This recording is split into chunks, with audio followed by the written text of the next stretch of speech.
light. Yesterday it was a little disturbing for some of us.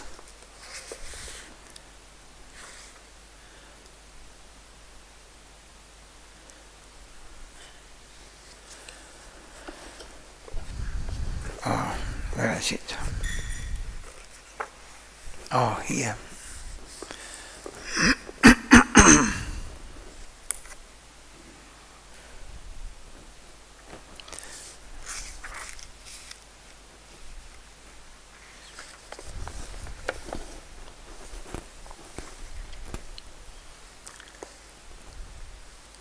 Or maybe these three.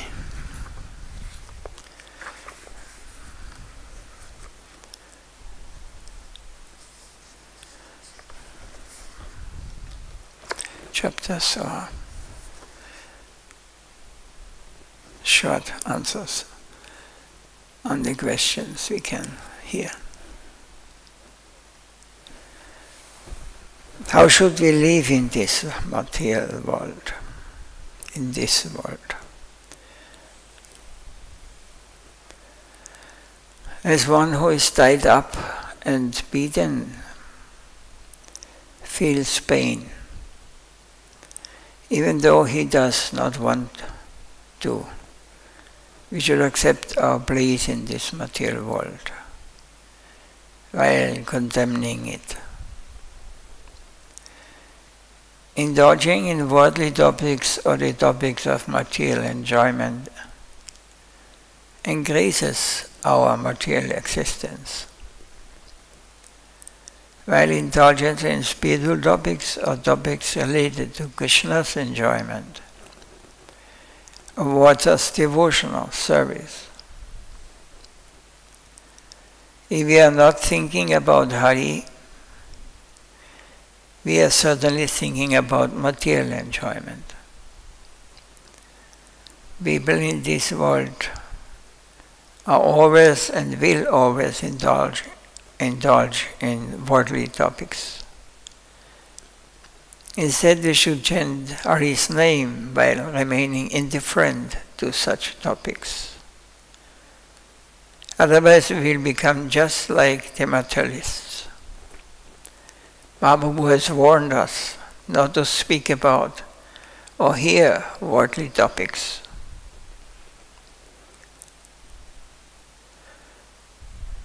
So we have come here because we have forgotten Krishna. This planet suits our purposes. It is just the right distance from the sun. If we were not this exact distance, we would be burned to death, but we are part and parcel of Krishna. To help us, the Lord mercifully assumes a form measuring 3.5 hands. One hand is equal to the measurement from the tip of the finger to the elbow of his own hands, so that we may approach him.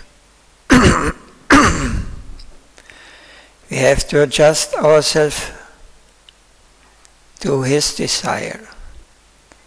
Otherwise, if we try to become God ourselves, we will never find fortune. If instead of disturbing the Lord, we can properly adjust ourselves to him and favorably cultivate Krishna consciousness, then we will be able to attain his mercy.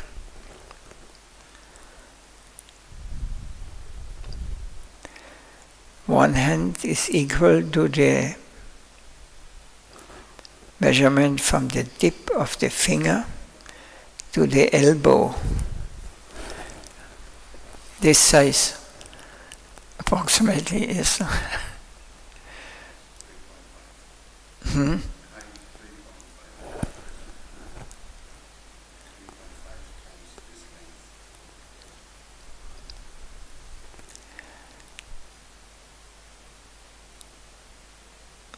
it is 3.5 hands.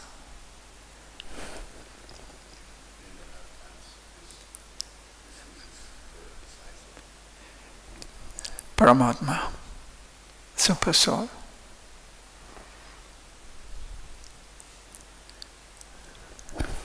Anyway,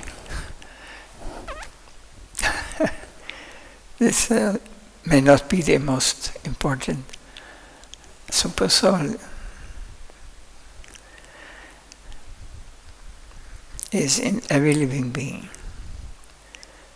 Karmis and Jnanis have a strong attachment to intellectualism.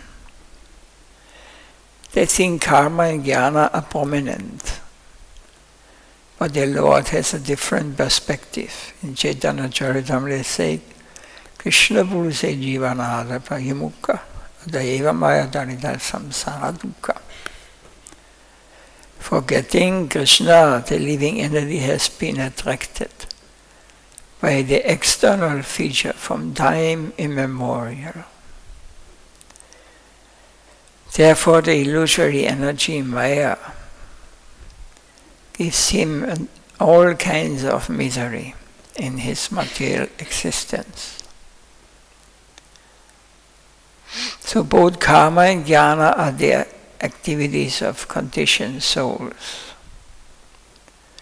Karma awards temporary results, and jnana allows one to become proud of his dry renunciation and invites one to experience self-destruction by cultivating meditation on the impersonal Brahman under the shelter of monism.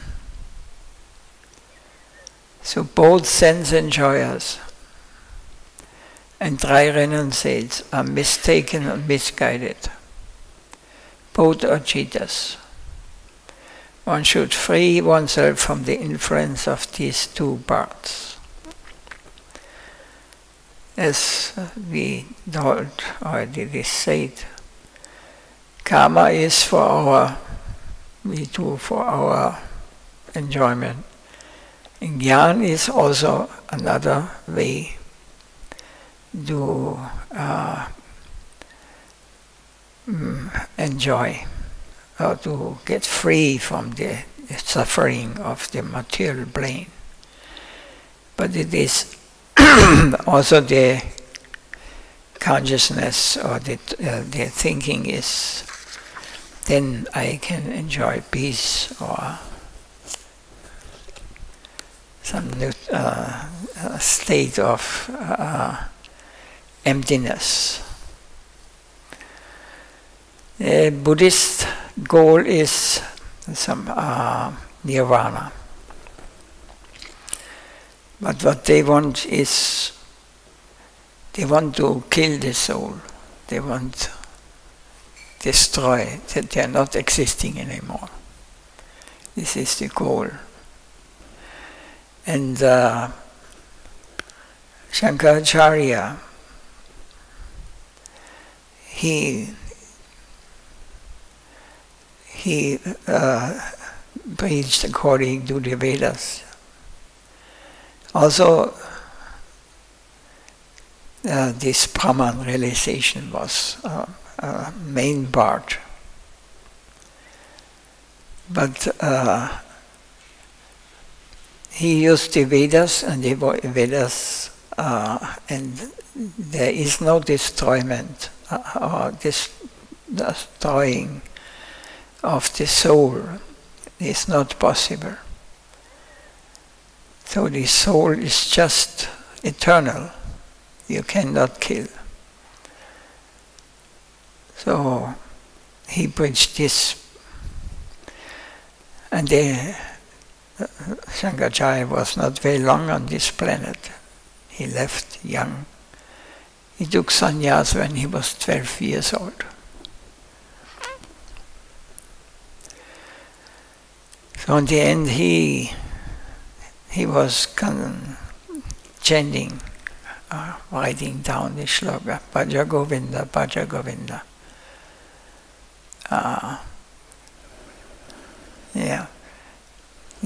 Chant the name of Govinda. you're fools. You're foolish if you're not turn your head. The same way, Lord Shiva, who is Shankaracharya, he is meditating in the Kailash. He is meditating about Shankar. The name of the Lord also, he's called Shankar also. Shankarshan, yes. That's because Lord Shiva is also called Shankar. So this was his. There are many pastimes about Shiva and Krishna. And whenever the Lord appears in this material world, also Lord Shiva, he appeared.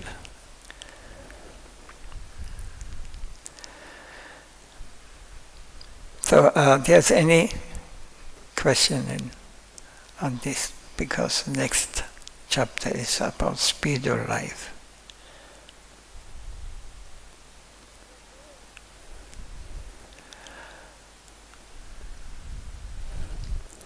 So, the next chapter, Srila Prabhupada, Bhaktisiddhanta Saraswati Thakur, speaks about spiritual life. The first question is, what is sannyas? Prabhupada says, constant worship of Hari is actual sannyas. The Lord's devotees take sannyas from material enjoyment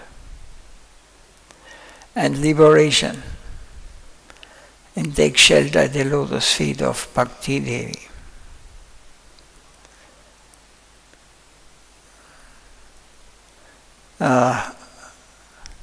If one wants to give charity or do a favor for someone, he should give only to the spiritual master and the Vaishnavas. All credit is to do only to those who love God. One should trust and serve those who are engaged 24 hours a day in the Lord's service. One need not give anything to a trust or those who do not serve the Lord, but who accept service for themselves.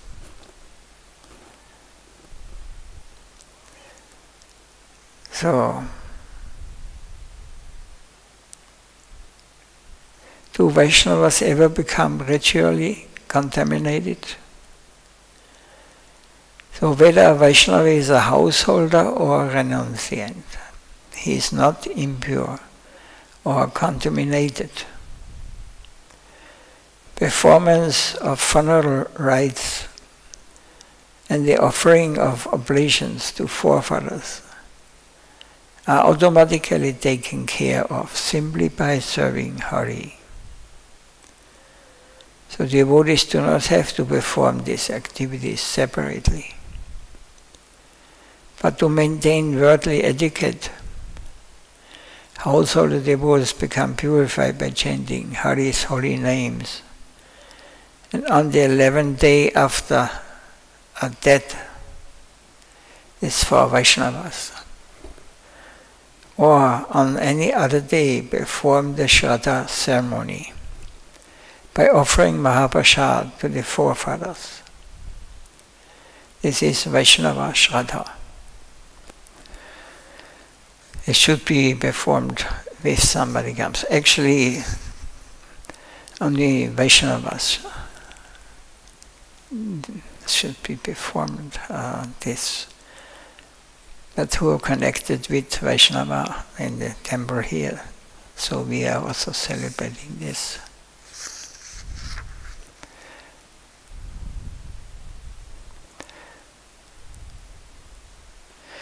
Is it beneficial to give charity to build a temple? instead of spending lavishly to build an opulent house, if one uses his hard-earned money for the Lord's service, the service of the spiritual master and the Vaishnava, and to help build the Lord's temples, he will attain immense benefit. Such activities are praiseworthy, and their result cannot be described. Those who build temples for Lord Vishnu do not go to Yamaraj's abode. Rather, they are taken to Vaikuntha by the Vishnu Dutas. Yamaraj and his order carriers are servants of the Lord's servants. What is the difference between following and imitating?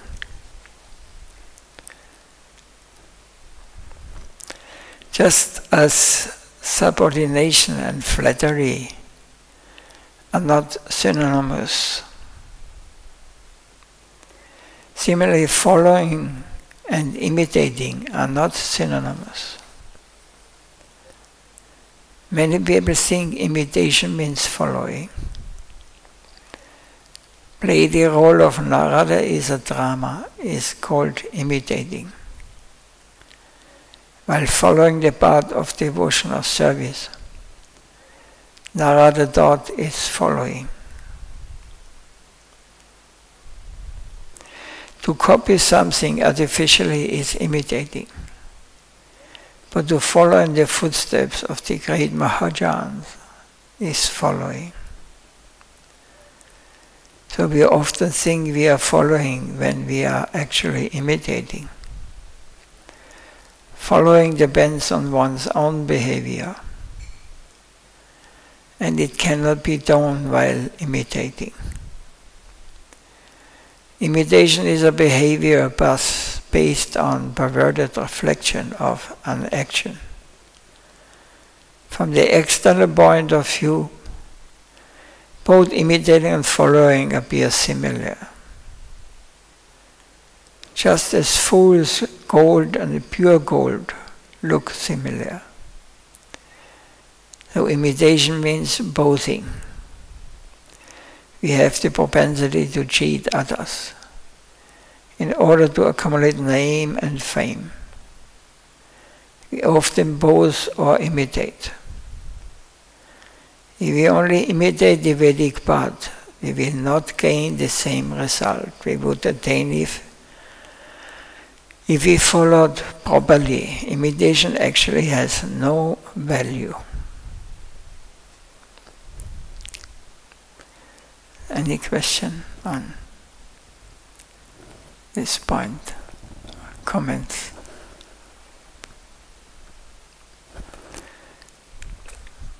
Prabhupada gives no space, huh?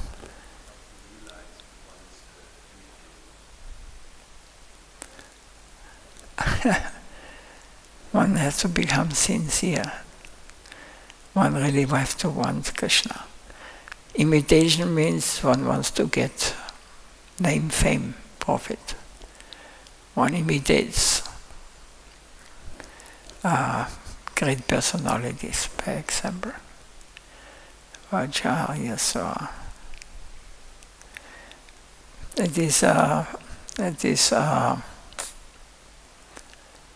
cheating.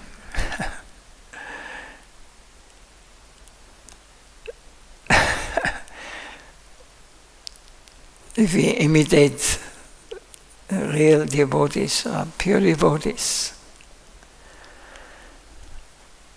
they do not understand that.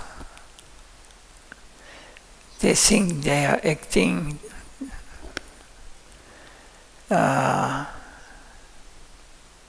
following them, but they are imitating. So, by example, when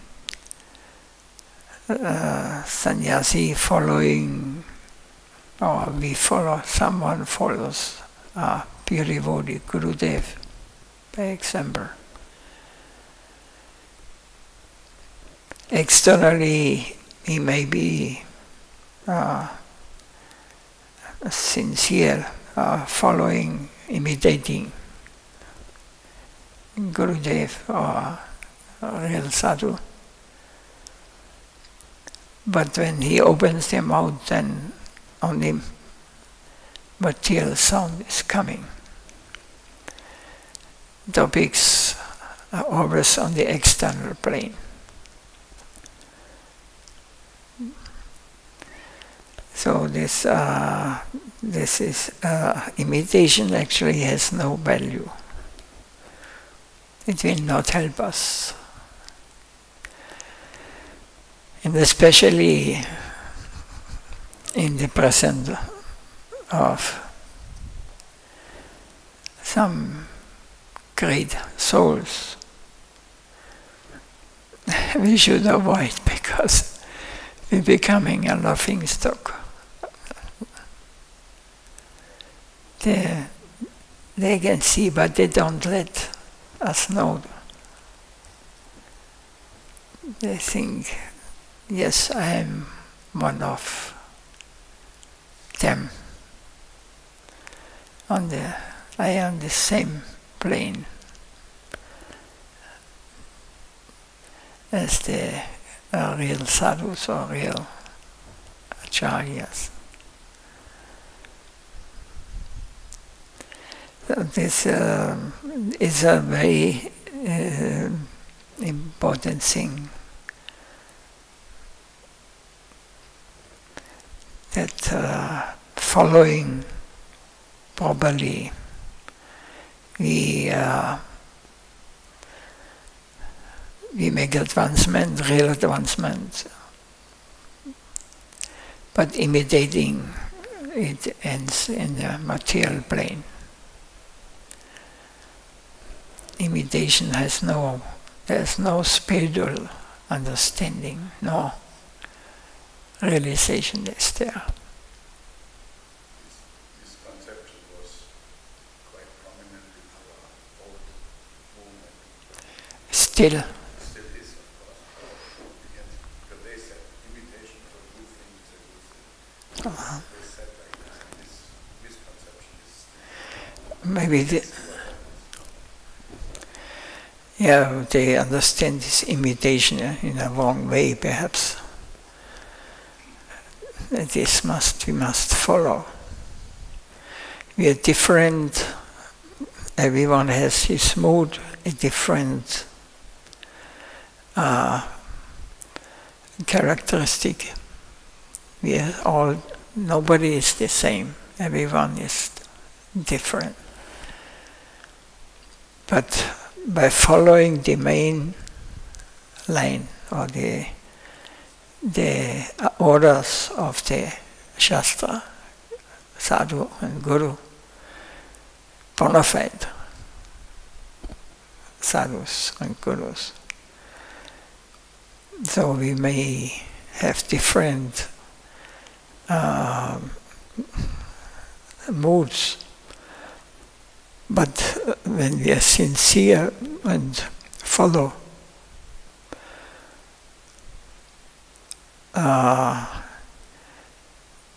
then we get immense benefit from this. But just externally imitating, this is not.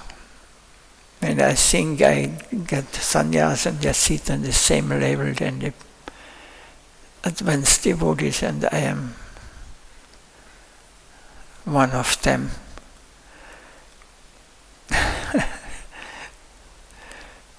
It is, externally it looks like this.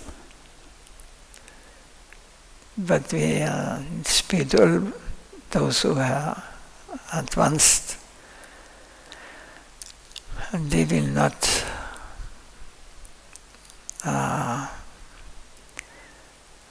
it doesn't matter, they may see, they don't want to see these things anyway, but the benefit will be not there. It has no value just to sit on the same level as an advanced devotee. That's because I should not see. Now when the sannyasi coming, we have to remove this. Do we have a space? We need a own house for this big thing.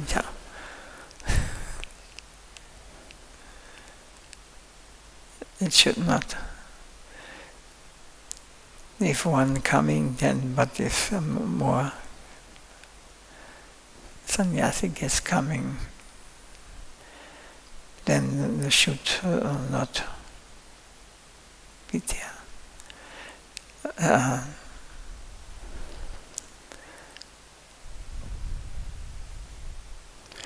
What the question is answered?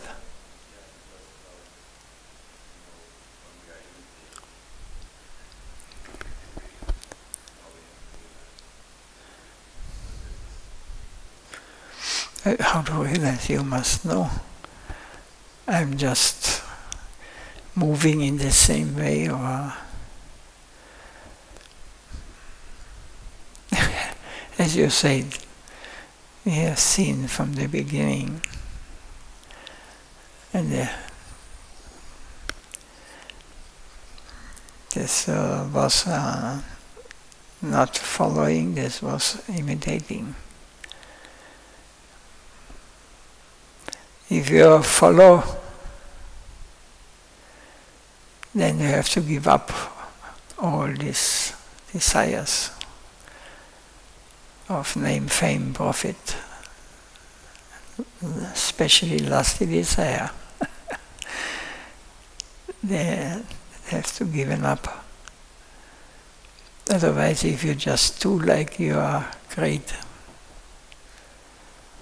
and still these desires are there, then it's a show.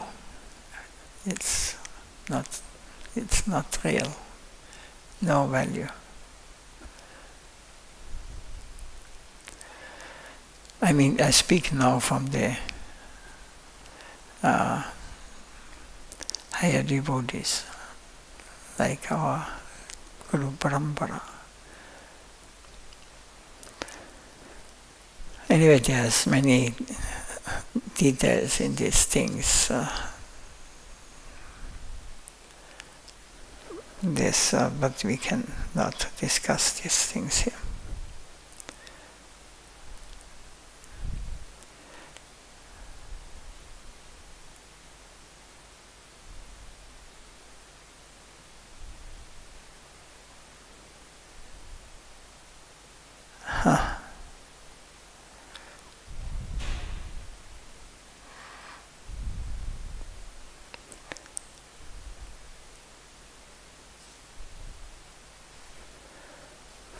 Is anything more to say? We have.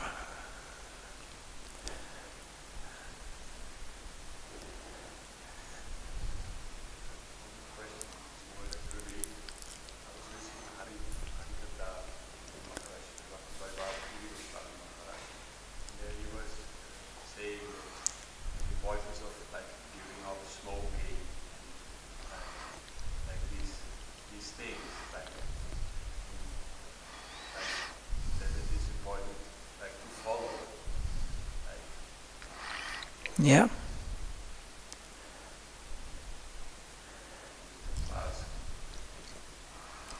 Why? Because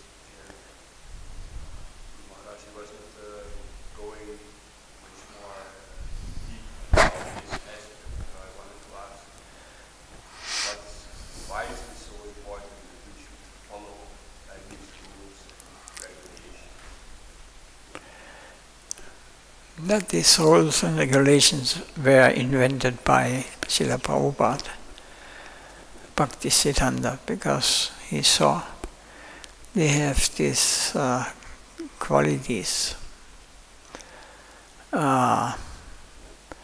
it is an hindrance in spiritual life, in the beginning stage especially. On the other side, we have to also see that if you are beyond material conception, you cannot, you are not anymore a member of this material world. And whatever you do, it will have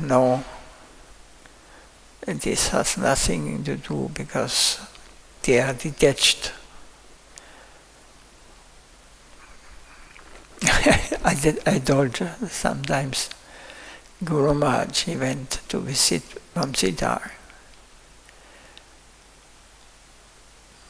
Das Babaji. He was beyond all rules and regulations, more or less. So he was a pure devotee.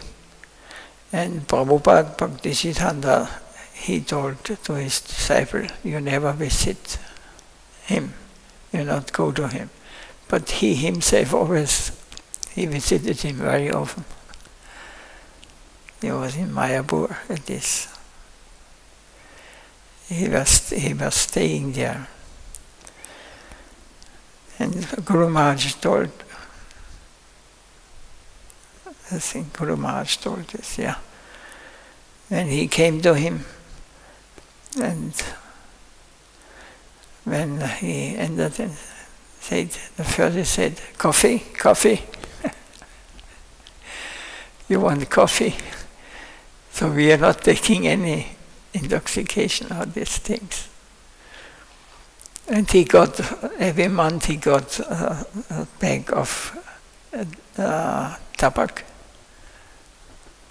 He was smoking also.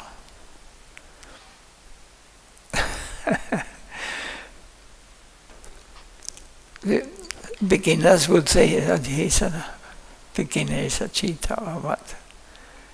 But he was an eternal associate of the Lord. When Prabhupada visited him, he was far away. Prabhupada, he could not see, he was in his hut. But he shouted, oh, Manjari comes to visit me, Manjari coming. He knew exactly who Prabhupada was.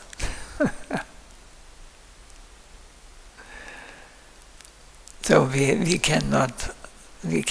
should even not hear these things, can not easily be accepted by us.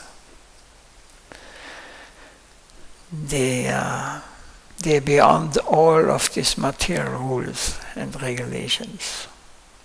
They have no attachment of anything in this world.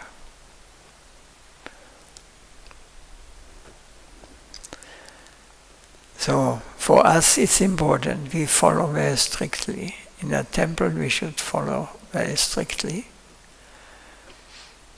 We should consider us beginners. And even all these great devotees, I had the fortune to meet some of them.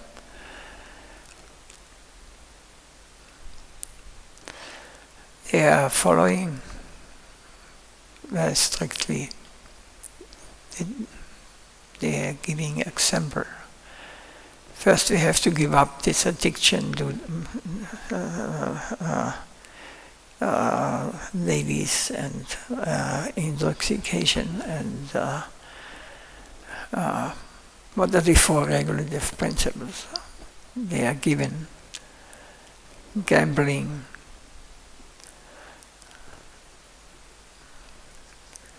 and no meat or fish. And also not sausage. I got one question in the first temple. No meat, no. Okay, and then she asked, but wurst, she said. Sausage. Sausage, is this also meat?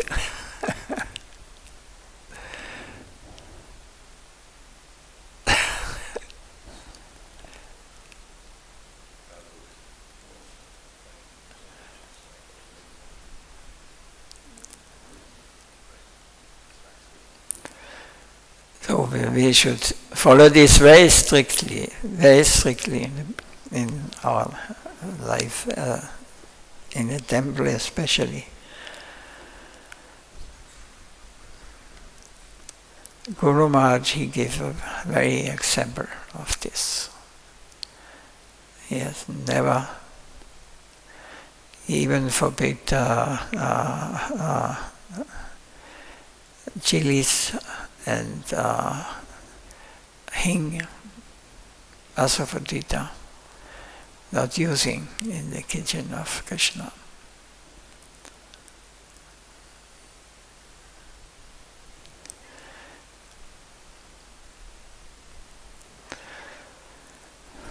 Yes. Something more? No.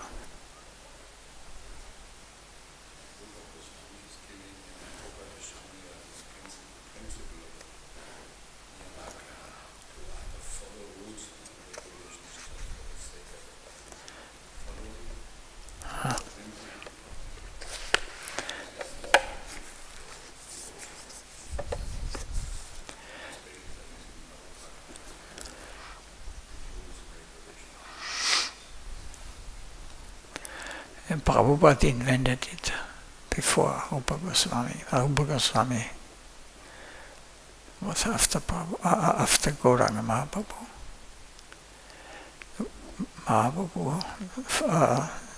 He invented to follow Ekadashi.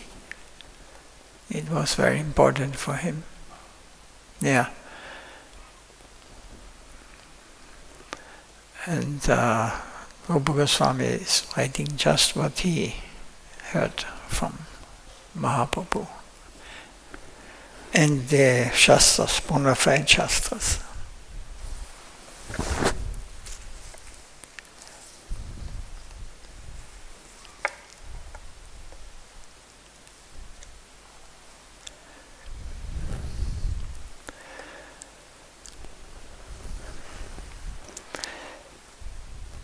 Jai Srila Prabhupada ki jai, Jai Srila Gurudeva ki jai, Nitai Gaura Premanandi. Chakalpatarubhyascha Kripasinudhyaya Vacha. Yo Vaishnavya Namo Namo.